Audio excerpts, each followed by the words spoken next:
詩篇63篇。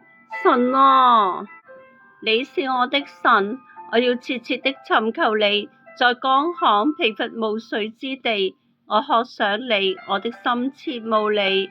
我在聖所中陳如柱瞻仰你，為要見你的能力和你的榮耀，因你的慈愛比生命更好。我的嘴唇要頌讚你，我還活的時候要這樣稱頌你。我要奉你的名舉手，我在床上紀念你，在夜間的時候思想你。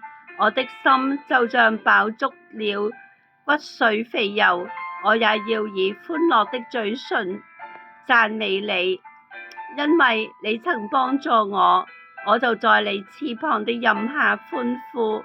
我心緊緊地跟隨你，你的右手扶持我。但那些尋索要滅我命的人，必往地底下去，他們必被刀劍所殺，被野狗所吃。